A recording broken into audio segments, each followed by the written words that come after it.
Mas, lamentavelmente, hoje vemos Rodrigo Pacheco e os senadores em geral absolutamente omissos, covardes diante dessa situação. O senador Esperidião Amin expressou novamente sua preocupação em relação às consequências do inquérito 4781, que investiga notícias falsas e supostas ameaças contra o Supremo Tribunal Federal, seus ministros e familiares. Ele destacou que essa questão está limitando o debate e a transparência no Congresso Nacional. Amin mencionou como exemplo supostas obstruções ao trabalho da Comissão Mista de Controle de Atividade de Inteligência. Segundo ele, o colegiado está enfrentando dificuldades para obter respostas das instituições, como o próprio STF, o Ministério Público Federal, a Polícia Federal e a Controladoria Geral da União. O senador alertou que o inquérito tem sido utilizado como justificativa para evitar a prestação de esclarecimentos sobre qualquer assunto. Além disso, Amin abordou a questão da regulação da mídia, fazendo referência ao projeto de lei das fake news, em tramitação na Câmara dos Deputados. Por sua vez, o deputado Marcel Van Hatten reagiu a uma ameaça feita por um investigador do alto escalão da Polícia Federal, que afirmou que ninguém acusa a Polícia Federal e o Supremo Tribunal Federal de crime impunemente. Veja os vídeos. Sobre o inquérito 4781, e como complemento quero ratificar o que informei ontem. Trata-se de um polvo de infinitos tentáculos, posto que, nas respostas a demandas que a Comissão Mista de Controle de Atividades de Inteligência demandou, perguntas que nós demandamos a vários órgãos, como Supremo, Ministério Público, Polícia Federal e CGU, nós tivemos respostas, isso em outubro do ano passado, a propósito da Operação First Mile, lembram? Que mencionava a história da ABIN paralela. Nós tivemos respostas que diziam assim: nós não podemos responder a esta questão porque este assunto pode guardar relação com o inquérito 4781.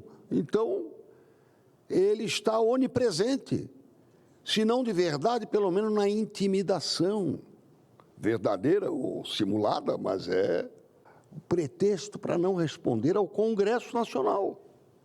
Nós não podemos te falar sobre esse assunto, porque pode estar compreendido naquele inquérito aberto com base num artigo do Regimento Interno do Supremo. Então, nós estamos numa grande simulação para delimitar as narrativas. Nenhuma narrativa, nenhum fato que colida com a narrativa dominante pode vir à tona. Ninguém sabia que ia haver invasão do Congresso Nacional no dia 8 de janeiro. Mas isso correu por 48 agências do SISBIM no dia 6 de janeiro às 19 horas. Não, isto não é verdade. Isto é um fato que nós não queremos trazer a lume, porque isso destrói a narrativa. E a narrativa dominante é soberana. É isso que significa hoje o 4781. E é neste sentido que eu venho fazer aqui o primeiro comentário de uma série que eu pretendo fazer, à medida que eu vou aprendendo sobre inteligência artificial. O que é a inteligência artificial como ferramenta? Ela realmente nos leva para um terreno em que ela pode se transformar numa ferramenta a serviço da mentira. E por isto, ela enseja, propicia, que alguém, em nome da verdade, e aí que é o perigo, proíba qualquer versão contrária à sua verdade. É aí que começa, senador Plínio Valério, é aí que começa, senador Eduardo Girão, o perigo da novela do A Verdade é a Minha.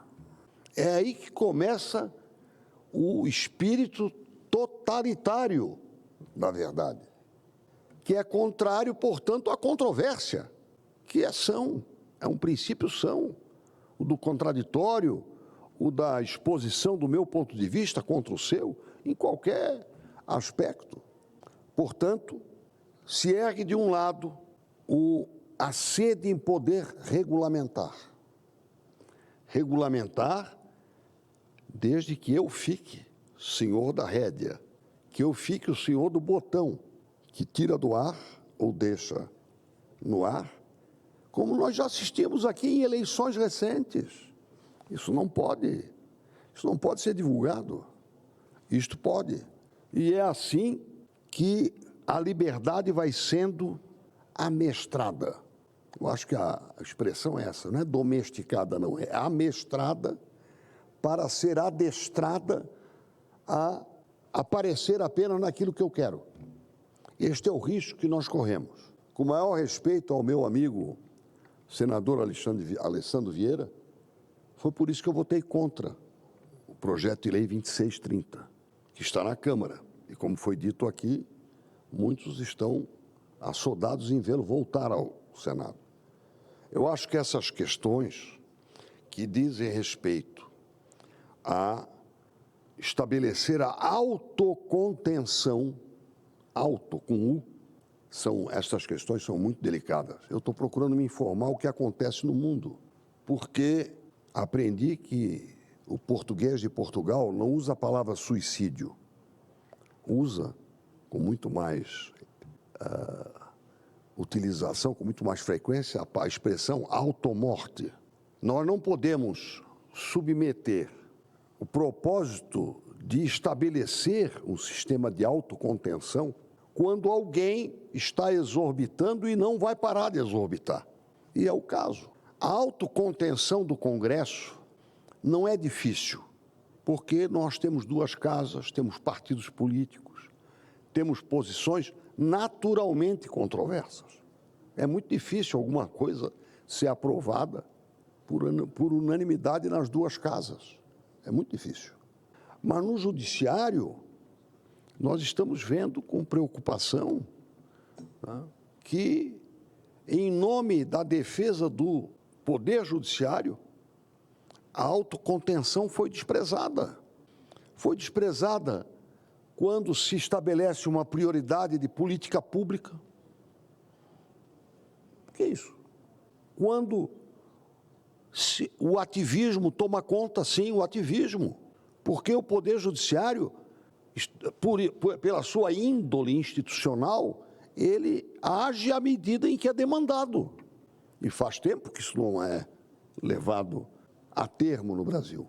Então, falar-se hoje em autocontenção de vocês, autocontenção da parte de vocês, em termos de regras estabelecidas pelo TSE, pelo Ministério da Justiça, isso o italiano diria succolerete, ou seja, atenção, cuidado, perigo à vista.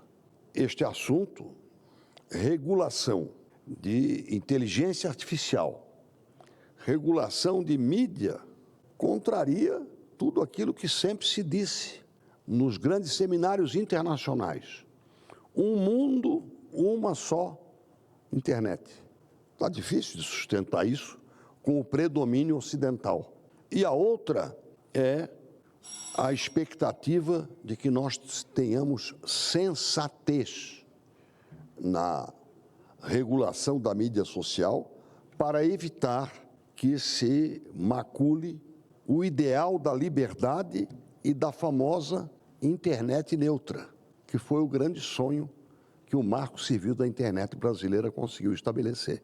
Uma internet neutra não quer dizer uma internet, senador Plínio Valeu, amestrada, e muito menos adestrada pelo domador. Muito obrigado pela tolerância. Nós vivemos um momento muito difícil na República. Acabei de ler uma matéria aí que saiu no Danúzio Neto, ele dizendo, na verdade saiu no G1, ele replicou, dizendo que um investigador disse que ninguém acusa o STF e a Polícia Federal de crimes impunemente.